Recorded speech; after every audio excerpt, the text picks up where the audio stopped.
자, 미국이 지금 다시 은행 위기가 재발되려고 하고 있습니다. 자, 우리가 미국 경제를 껍데기만 보고 미국 경제가 겉으로는 뺀질뺀질하게 맛있는 사과처럼 보이는데 한번 씹으니까 안에는 다 썩은 사과가 될 수 있습니다. 그래서 우리가 미국 경제의 외양을 보고 내부를 잘 모르는 부분이 세계 경제의 새로운 블랙스완이라고 저는 그렇게 보고 있습니다. 어제 미국의 NYCB라고 이 주가가 또 급락했다니 이게 무슨 미국의 새로운 주가 지수인가 생각했는데 그게 아니라요. 뉴욕 커뮤니티 뱅코퍼라고 은행입니다.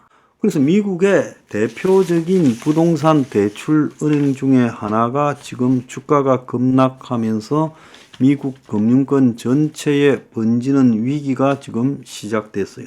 그래서 미국 지역은행인데 뉴욕에 특화되어 있는 그런 은행인 뉴욕 뱅코퍼가 지금 주가가 세 차례나 두 자릿수대로 급락하면서 작년에 있었던 주가 폭락과 비슷한 형태로 가고 있어요. 그래서 이 NYCB 주가가 전 거래일보다 그저께 10.8% 급락했어요. 지난 30일 날 37.6%, 지난 1일 날 11.1%에 이어 세 번째 급락했는데요.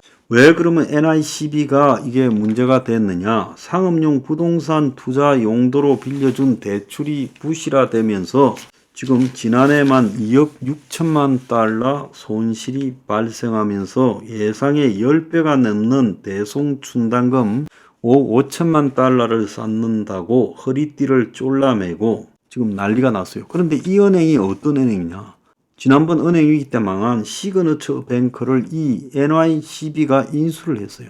그러니까 망한 은행을 인수한 은행이 지금 또 망하고 있다는 겁니다. 그래서 이 지금 배당금을 대폭 줄이고 손실이 커서 헤매고 있으니까 투자자들이 동요했다는 거예요. 그래서 미국에 올해 터질 거라고 예고되어 오던 상업용 리스크가 전반적으로 미국에 지금 금융권으로 확대되는 것 아닌가라는 이야기가 나오고 있어요. 내년까지 만기가 들어오는 상업용 부동산 대출 규모가 744조 원이라고 합니다. 자, 그래서 미국에서 이런 금융 위기 가능성이 등장하니까 일본, 유럽 은행들도 지금 흔들리고 도이치뱅크는 지난해 4분기에 상업용 부동산 손실에 대비해 충당금을 1억 2,300만 유로나 쌓았다라고 말을 했어요. 스위스 3대은행 중에 하나인 율리우스 베어 은행은 최고 경영자가 책임지고 물러가고 손실 처리액이 급증했어요. 그래서 문제는 고금리의 부동산 담보 가치가 하락하면서 지금 이런 은행 위기가 또 다른 은행에서 터져 나올 수 있다는 거예요.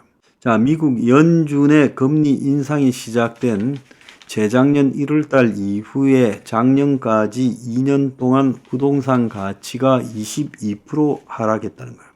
자, 이와 관련해서 미국 정부에서도 지금 이 극우려가 나오고 있어요. 제니 델렌 미 재무장관이 미국 상업용 부동산 시장에 대해 우려하고 있고 일부 금융기관에 스트레스가 발생할 수 있다고 어제 미 하원에 나와서 언급을 하며 예의주시 중이라고 말했어요. 그래서 부동산 대출에 대한 리파이낸싱과 높은 공시율은 부동산 소유자에게 스트레스를 주고 있을 거다. 스트레스를 받는 일부 금융기관이 있다. 근데 이걸 아직은 감당할 수 있다라고 말은 하고 있습니다. 자, 파월도 이야기를 했어요. 미국의 연준 의장 파월도 지금 뉴욕 뱅코퍼 은행의 문제 등과 관련해서 글로벌 금융위기의 전조 상황은 아니라고 보면서 수년간 상당히 문제가 될 거다.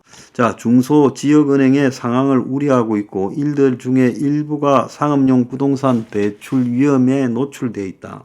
일부 은행은 문을 닫거나 다른 은행에 인수가 될 것이다 라고 말을 하고 있어요. 일본의 아오조라 은행이라는 것도 지금 위기가 등장을 했는데 이게 마지막이 아닐 거라고 블랙록 CIO 링 라이더가 말을 했습니다. 그리고 미국의 이 켄트 피처제랄드 이 금융 서비스 기업의 최고 경영자 하워드 루트닉은 최근 폭스뉴스 인터뷰에서요. 앞으로 2년 동안 수백조 원의 채무 불이행 사태가 발생하는 등 매우 추악한 모습이 노출될 거라고 말을 했어요. 그래서 월스트리트 저널은 미국 은행은 물론이고 세계의 유명 은행들이 상업용 부동산 위기에서 자유로울 수 없고 위태로울 거다라고 말을 하고 있습니다. 자, 미국에 보면 지금 재택 근무에 미국 빌딩들이 텅 비었고 상업용 부동산 수요가 팬데믹 이후에 완전히 사라져 버렸어요. 그래서 대출 부실화가 수면 위로 지금 전반적으로 다 나타나고 있다는 거예요. 뉴욕 커뮤니티 뱅코프 은행 주식의 반토막은 그 중에 하나에 불과하고 앞으로 이제 점점 이런 것들이 터져 놓을 거다라고 보고 있고, 그래서 미국에서 앨런 재무장관이 이걸 우려한다라는 발언이 나오고 난 이후에요. 이 뉴욕 커뮤니티 뱅코프 은행 주가가 22%나 더 떨어져 버리는 사태가 발생했다는 겁니다. 문제는 여기에 더해서 미국의 정시 여건이 사상 최악의 수준에 있다라고 미국의 경제학자이자 헤지펀드 매니저 존 후스만이 언급했어요. 그래서 미국의 지금 S&P 500 지수가 단기적으로 10% 떨어지고 전 시장 주기 기준으로 50에서 65% 급락한다 해도 놀라지 않을 거다. 미국의 경제 침체가 당장 나타나도 놀랄 게 없다라는 발언까지도 했습니다.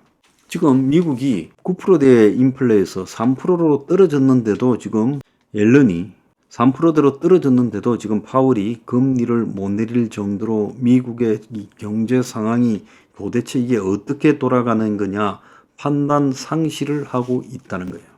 저렇게 가다가 어느 날 은행 위기가 연쇄적으로 터져나오고 어느 날 주가가 급락하고 경기 침체가 닥쳤다라는 걸로 끝날 가능성이 매우 크다는 겁니다.